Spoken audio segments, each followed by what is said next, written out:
Hello guys, welcome to Redneck Ways. How you all doing today? Hope everybody's said fine and dandy. Not doing too awful bad here in old Kentucky. Today's Saturday. It's roughly I think 3 o'clock. I think, and I'm going to tinker a little bit, work on these old radios. I lost a boat. Not a well, I guess yeah, kind of like a boat. Let me turn this light on here. Overlook my floor, guys. I need a vacuum. But yeah, I lost a nut. I had to. I've been cleaning this pot. It was all sticky and it wouldn't turn, so I had to take it off the radio and give it a nice cleaning. And it's doing better now. And I was getting ready to put it back in, and I lost the nut. So hopefully that'll turn up here soon. But been kind of cleaning up on this old Philco. I got the A1 tube ordered yesterday, and it'll be here. I think they said December the 2nd, so a day before my birthday. So I've been just cleaning on this. On these push buttons, they were in a bad. It was really dirty, and I still haven't got it completely cleaned. This felt here goes in each hole, goes like that. And I gotta figure a way to try to get this clean, and I don't really want to get it wet, so I may take one of them lint brushes and go over it and see what that does, because that's pretty dirty. And then the actual push buttons I took, and I took that rust remover and I cleaned them. So here in a second, we'll take a clean rag or washcloth and try to get those wiped down and see what they're going to look like, because they was just rusted over, and they fit kind of like, and it goes in like that.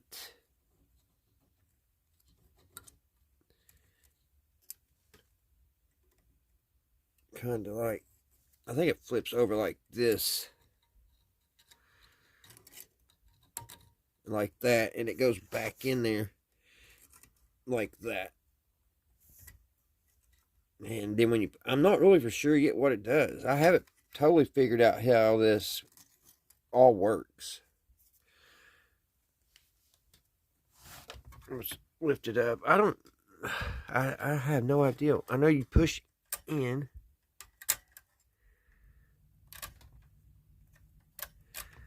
which is all. This is probably going to need to be oiled, because it don't seem like it's wanting to release very well.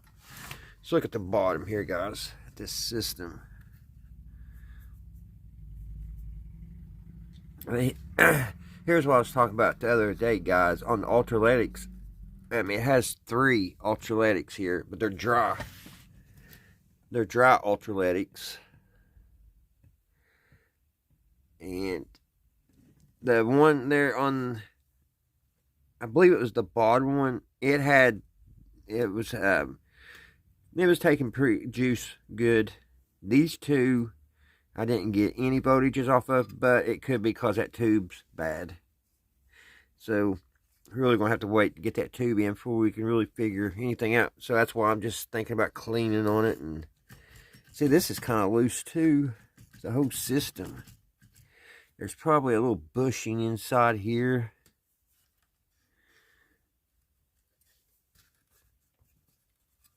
Because that shouldn't be that loose, I wouldn't think. Let's see what it does when we push down. Okay, that one, it pushes down in here. But that should release, you would think. That one did. This is on and off. This switch here is the on and off, and it works on this little switch. See? And then when you pull it back, it comes off. On, off. See, that one didn't come back up. So yeah, we're having little problems with it. And I guess it has slugs inside here. And I guess somehow it goes down here. I'm trying to, I don't know how it changes. I don't know how you can set the stations up. I know it's probably programmable, but I'm not figuring it out, guys. So it's going to take a little bit of time to see how this actually works. I say it's like an old car radio back in the day. It kind of works like that push button system. But as you see, these ain't really coming back up like they're supposed to. So I think we got some work to do on that one. And that one's up here. This one here is real stiff. That one did good. This one here. Then it comes back. But see, I pushed that one down. This one should come back, which it did, kind of. That one come back. Okay, I guess they're just sticky. Just going to need to be some cleaning done on it. But when the other day when I was making a video showing the beginning of this process on this radio, I was telling you guys if the tube don't work and if I have to change the auto-electrics and that doesn't work, it's going to be pretty tough for me to figure anything out because it's just so jumboed in here. There's so much stuff. Let me get a back view here. Look at all that inside of a old radio. That's a lot. It's a lot for me. But hopefully we'll put the tube in it and won't have to do much to this one other than some cleaning up and stuff like that. Because I powered it up to check and see what it was doing for the first time, and other than that tube being out, everything ran real cool. None of the bulbs got really hot. The resurrection tube or whatever, you know, it got good and warm, but it wasn't super hot. That was good. And there was no funny smells. The transformer, it stayed lukewarm, so it seemed like it was doing good. So what I'm going to do, guys, now I'll put y'all up on the sky cam and we'll try to get these wiped down and see what they're going to look like. All that nasty rust off of them. Alrighty. Get my gloves on, because I don't know really anything that will take rust off like that. I don't want on my hands, so I get my old gloves on.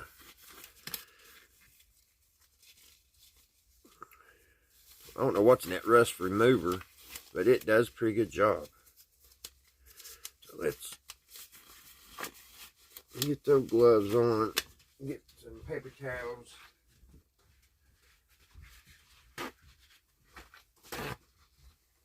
And let's see what this does.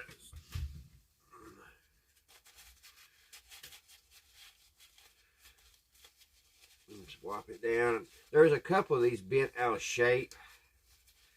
So when I go put it back together, I'm going to have to try to get them back where they go. It's just made out of real thin metal.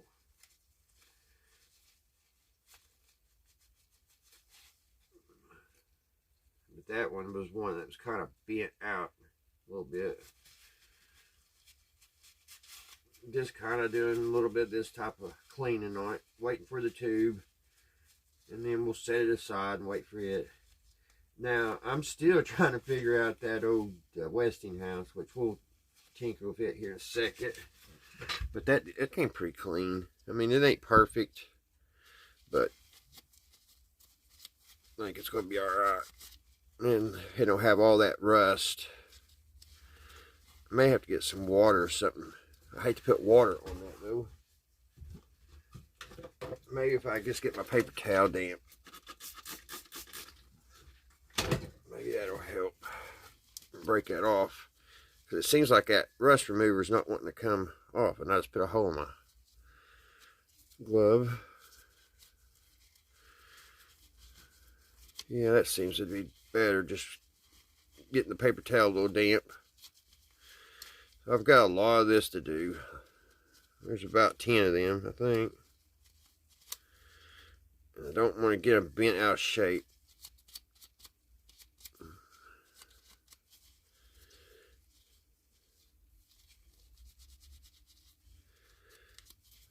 That's what I'll do on that. It's got like a piece of felt here that pushes up against that other piece of felt that I showed you. It's real dirty. So I'll do all this off camera. But there's I want to try to figure out, guys. We'll put this away, and we'll bring it back over to the Westinghouse. And I want to show you guys exactly how it's shorting out and stuff. And maybe we could try to figure out again what's going on. Alrighty, guys. I've got the Westinghouse rainbow tone back on the bench. And like I was telling you guys, when I plug it up, now if I keep it around 65 or 65 volts, it seems like it's fine. But if I anywhere from over 65 on up to 115, we develop a short. So I was going to show you guys why I got my dim light bulb here, because if it's back here further, my camera don't pick it up. Because I think I was trying to show you guys the other day, and after I watched the video back, it didn't show. So I'm going to show you guys exactly what it's going to do, and then we'll go from there and see if we can try to figure it out. I don't know. I don't know what's wrong with it. I've done everything under the sun. I've already changed one capacitor that I thought was bad, which is right here. This is the capacitor that I changed. It's a it's a 0.01 microfarad at 600 volts. See how it's cracked? I changed that, and also, see if it's here. It's still over here. Here's part of it. Here's the other part. I also changed this 280 ohm resistor that was popped. So we got that all put in new, and I thought for sure that's what was going on with it, but it's not. We're still having problems, and there's, you know, you get person can sit here and go through and check every cap, which I know a lot of y'all do, and check every resistor, but I hate doing that. And I don't know, I just don't like going pastor to pastor and resistor to resistor, because, and it's probably what needs done. So, but I think I found a way to cheat right here in a minute. I'll show you guys. But we'll go ahead and put this tube in here. I hate doing it to this tube. This poor tube is 5Y3. I put it through heck and back. It's yeah, she's been hot a couple times with this radio. So, but there she is. Let's put her back in here. Put her back in the slot. And this power, let me get my Variac plugged in.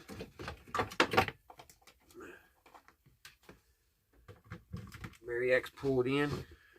I'm going to go ahead, because it ain't been running for a couple days. I'll put it up about 30 volts and let it warm up for a minute. We'll give it about 5 minutes, and then we'll crank her on up. I'll be back. Alright, guys. Right now, I have it on about 65 volts. And this is when it starts getting pretty glitchy. Now, all the pallet lights are lit. Everything is lit. I don't understand why my I've been having this big thing with pallet lights here lately, guys. Not wanting to work. I went back, and the other day went back through the Ultralytics and everything, checked everything, made sure, 100% sure that I had everything in the right place. I had all my T's crossed and all my I's dotted. It's all that's good. But when I did that, for some reason my bulbs, my little pallet lights ain't working. So I don't know. Something came loose, maybe. Wiggly's worse. But anyway, let me turn this overhead light off. Now, And watch what I'm talking about. I'm going to turn this on up to 115 volts. Watch the dim light bulb and watch how long it takes.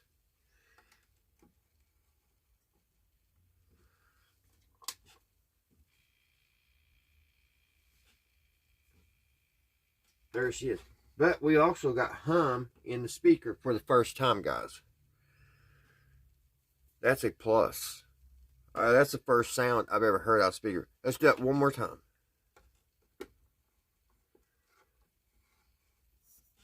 $115 volts.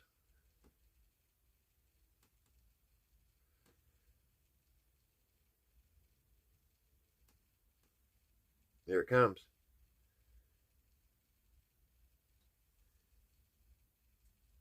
And we didn't get any hum out of the speaker that time. Let's turn the lights back on.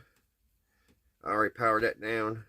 So, that's where I'm stumped at, guys. So, what I'm going to do, I got thinking, like I said, that's really shocking me right now, guys. We got some hum to that speaker. It's first, like I said, first thing I've heard of anything out of this radio. But at the same time, it didn't do it the second time. So, I don't know. I've said it in many of my videos, and I don't know why I don't have good luck with Westinghouse. I don't. As a matter of fact, I love this little radio here. Here's the case. Beautiful little Westinghouse transistor radio. I sunk about 4 months in this, trying to get that fixed. I got to play once or twice. I think the second time I got it playing, I should have left it alone because I wanted to make it better. And then after that, I could not get nothing. Now, I did something dramatic to it. But anyway, with all that said, I don't have good luck with Westinghouse. And I don't know if it's just me or if Westinghouse is just difficult to work on. And actually, I have a little problem with Zenith too. But not as much problem as this. So like I said, I was sitting at work the other day thinking, I was like, man, how in the world am I going to find out if that's a capacitor breaking down or it's another resistor getting ready to pop or what, without going through the whole entire thing and going one by one by one by one, because that takes a lot of time. I mean, you're very dedicated for the ones out there that do that, because it takes a long time, and I don't have the best soldering irons. So, you know, you got to sit there and wait to unsolder it and all that. So, but what I came up with, guys, was it popped in my head because I seen this over at Harbor Freight the other day, and I'm sure all you guys got one of these in your toolbox. But I went over and got me a heat finder. So this is pretty much bare bones of the cheap, but it may help us. So what I'm going to do is get this out, see what kind of batteries it takes. So I looked over the place here. It don't really tell what kind of batteries she takes. But we'll get this up and going. We'll flip this on this back, and we'll power her up. I'm not going to take it all the way to 115 volts at first, but we'll take it up to right at the point that it wants to short out. And we'll just try to work it out where we can go across it and see if we can catch whatever's heating up with this. I don't know if it's going to work, but man, who knows? Like I said, I'm really surprised I got static out the speaker. So you just never know about this stuff, guys. The only thing I know is be careful when you're working on this stuff. Very dangerous if you don't know what you're doing. You should have always the right type of equipment in place, and you know, all safety. That's the main thing. We're just here to have fun, and maybe we'll get lucky and figure this old Westinghouse out. And so that's my plan. So I'm gonna have to pause making the video for a little while. So when I come back, y'all might tell I'm off subject or whatever a little bit, but my dad wants me to run 2 Harbor Freight with him. So, but when I get back, we'll dive into this and for once and all, see if we can find what's shorting out. I've gave up on this radio about 10 times. But maybe now it's making a little noise through the speaker. Maybe we'll do that. Maybe that much closer been there. It's like I gain some sound in the speaker, but I lose my power lights. It's just the way my luck is. Which these power lights could be, I don't know. I switch these things around all the time. I may have put a couple blowed ones in because I was working on the O Zenith, the 1932 Zenith the other day, and I was sanding because that's when I found out that these clips got to be really clean because it grounds to this chassis. So the whole time I thought those bulbs were blue in my O Zenith, and all it was is where it has surface rust. So, which I know y'all can't see it, but what I'm thinking about doing it, because it needs all new wiring, which I thought I didn't buy, but I found a bunch of this really good wire here. It's really good and coarse and thick, and I was going to rewire that O Zenith. It's the one that mice peed in. For the ones that's watched a lot of my videos, you know what I'm talking about. And I was going to rewire it all and everything, and just get it back to much as possible and put it back in its case, because I don't know if I'm going to get that old radio ever fixed or not.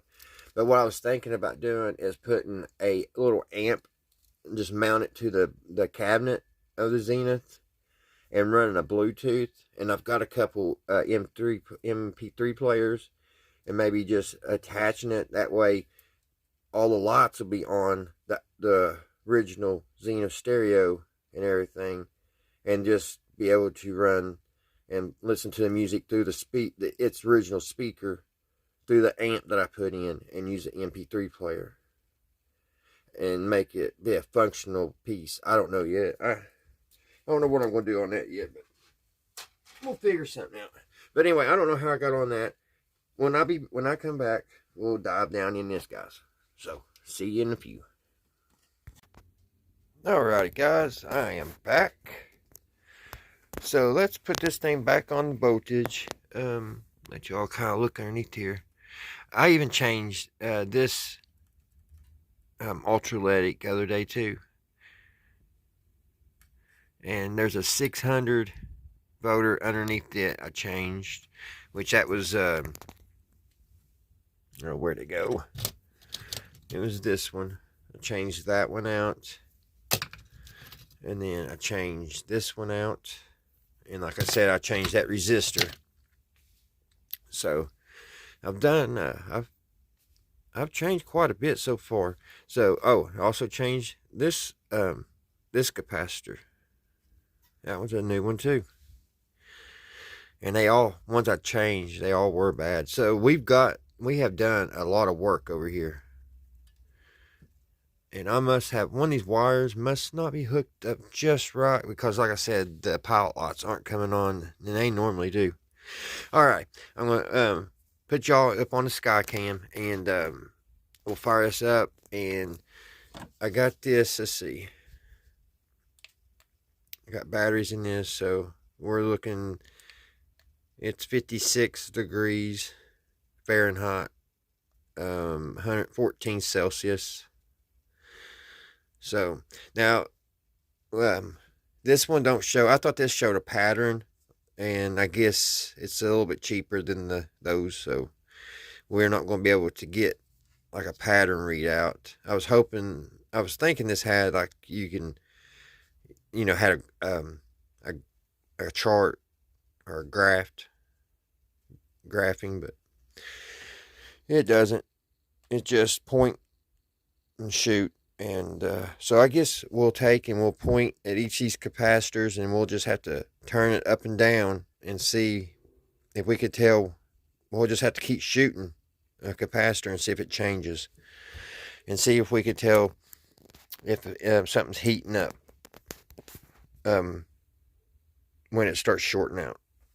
So I'll get y'all up on the sky cam.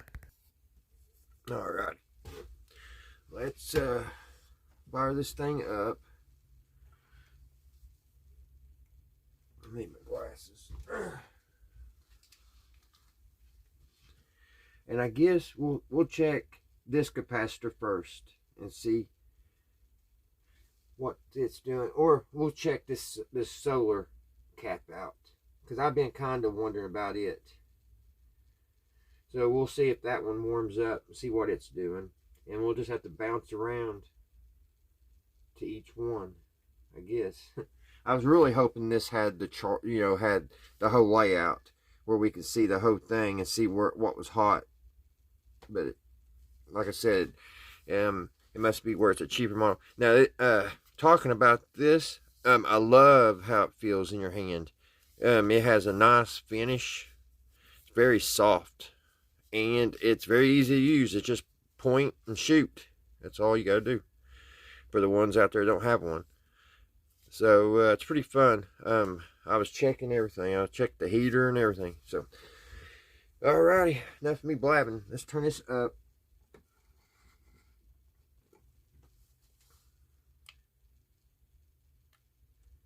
$13.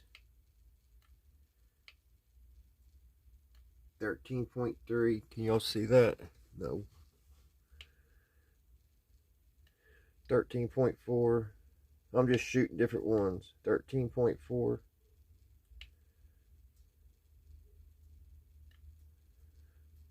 Shoot that right there in the middle. That one's 13.5. Let's shoot this one here. 13.4. Let's just go around and shoot all these while, because I know it's not going to short out right now. I've only got it on 65 volts. So I'm just going to shoot different capacitors. 13.6 and resistors. 13.5. 13.6.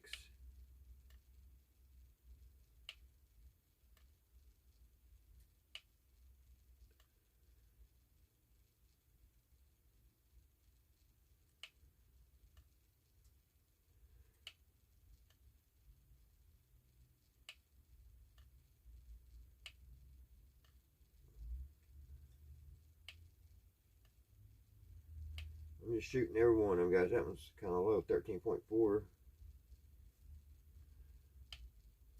13.4. 13.4.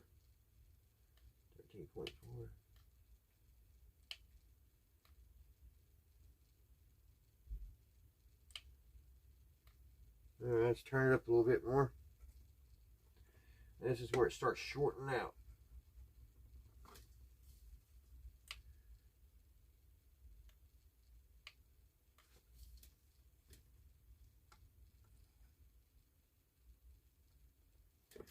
We've got it shorting out right now.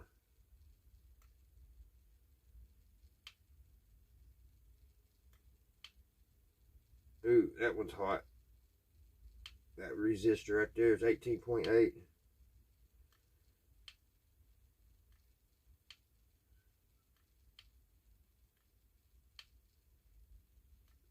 That resistor 16.4.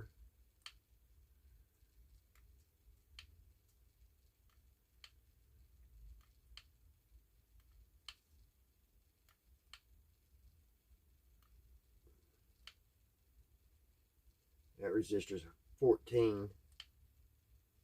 That one's 14. That one's 15.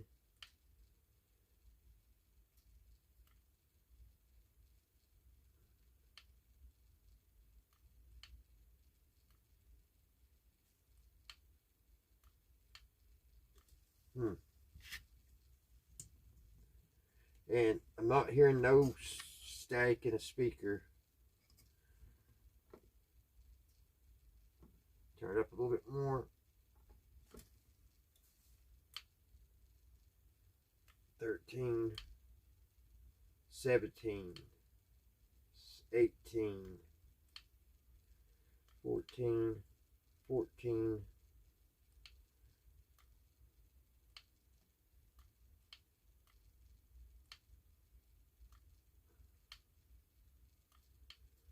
Things running about 13 degrees. That bulb's throwing off 43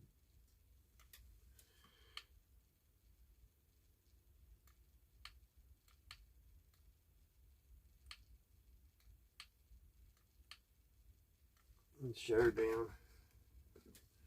Let's turn it down here. I don't know how I got static earlier. Now I'm not. That just blows my mind. How things just come and go. You know what I mean?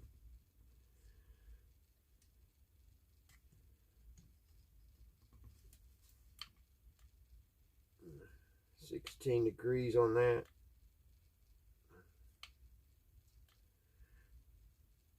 We're checking the wires on the transformer right now. And they look like they're running about 18. That was the highest. Around 17 or 18 degrees.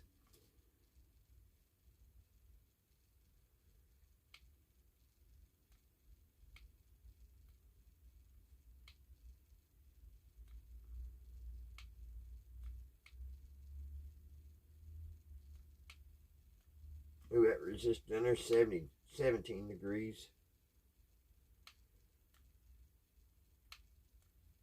All this is running kind of hot right here in the middle. That capacitor is 16.4. That resistor 16.4. That was 16.3. 15. Let's turn it back up.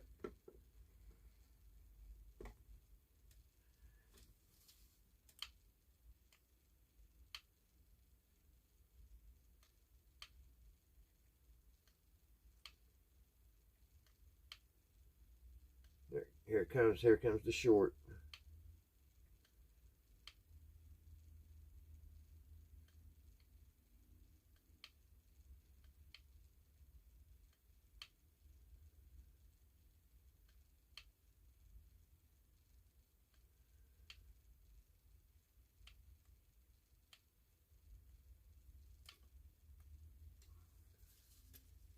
Coming off the transformer, we're about 16 degrees. Ooh, that one back there is 20. 20.4.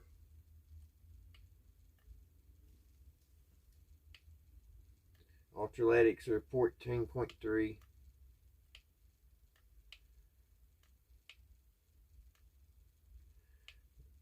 That capacitor in the back 16.3.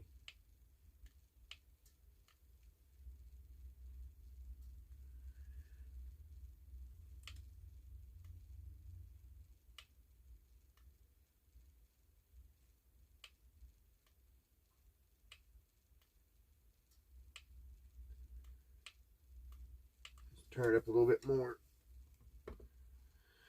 I don't know if I'm going to be able to tell anything on this or not, guys, with this.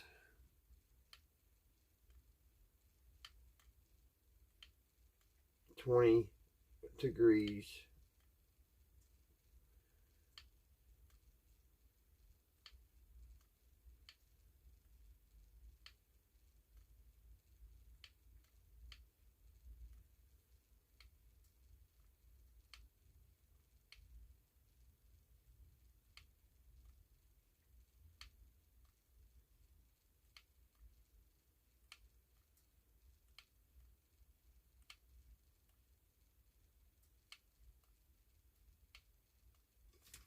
That capacitor is 18 degrees,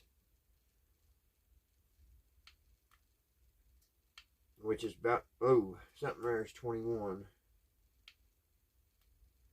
22. That little resistor right there is 22 degrees.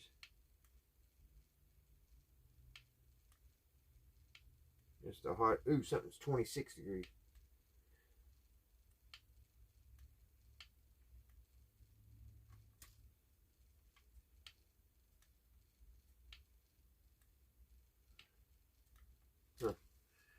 Turn it down.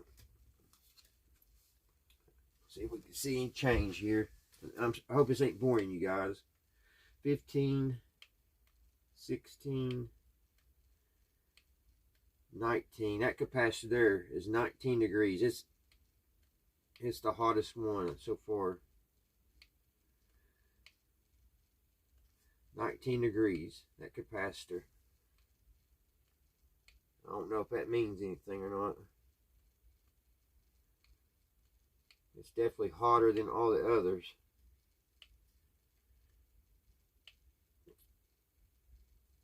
That one wire coming off the transformer is 24 degrees. It's around 21, 24.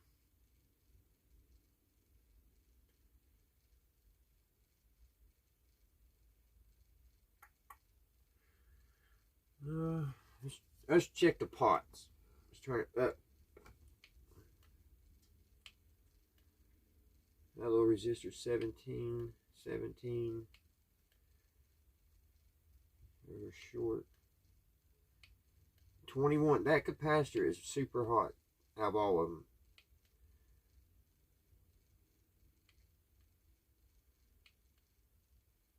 Those are pretty hot now.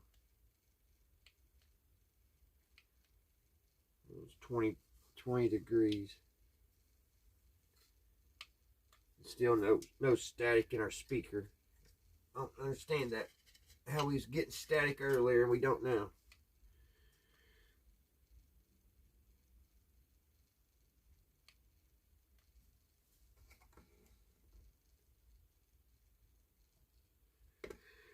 Alright guys, I don't understand yet.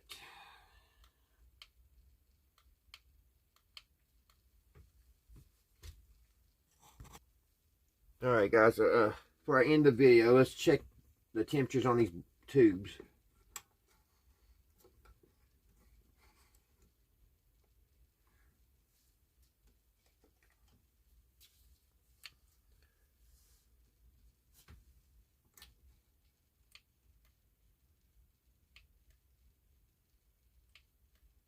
$105 on this one.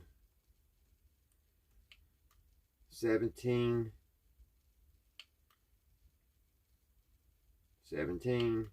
28 on that one. 27, 20, and 20.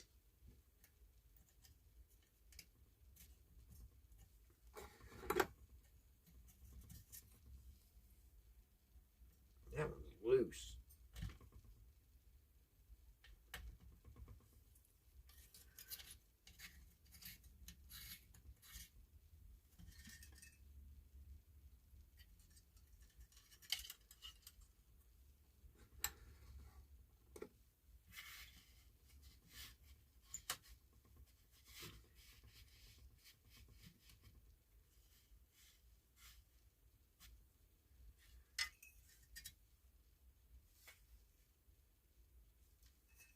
Alright, still no sound through the speaker. That must have been a fluke a minute ago. I don't know, guys, on this one. I guess I'm going to have to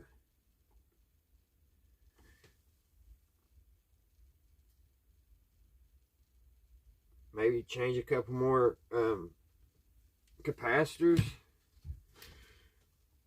See which one's shorting out. I mean, here it comes. Starting to short out right now.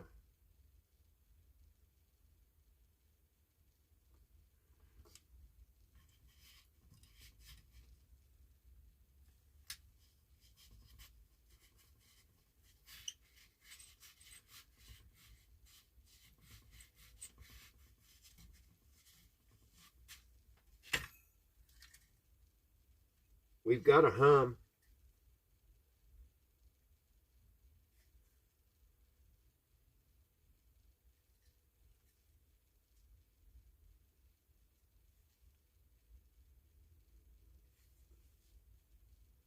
Yeah, we have a hum, guys.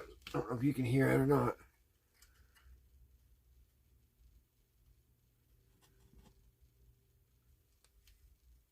And that's the first, which I kind of wish I didn't hear that, because it's going to make me want to dig more down into this. I had this on the shelf. It was on the shelf for a reason. Let's check it. Excuse me. Let's check that 5Y3 temperature again. 141, and that's we're set on the Variac at about 50 volts, and she's running now. It's 80 degrees. 142 degrees. That's too hot. So maybe I could change. I want to change another capacitor here and there. That one that was the hottest, I'll change it out and go from there. If any of you guys know what it could be, feel free, guys, to jot her down there in the comments. And like I said, I'm gonna have to check, see why my pilot lights aren't working. That really don't make sense. It was that the pilot lights working, I wasn't getting nothing through the speaker. Now that I'm getting something through the speaker, no pilot lights. Which it could have been one of the, there's about 6 different wires going into that one set of ultraledics. Could be one not completely touched. So that's really not a big deal. I'm pretty sure I can figure what's going on there out. But I'm worried about the Philco that I showed you before I put this on the table too, because I'm not getting the pilot lights to work on it yet either.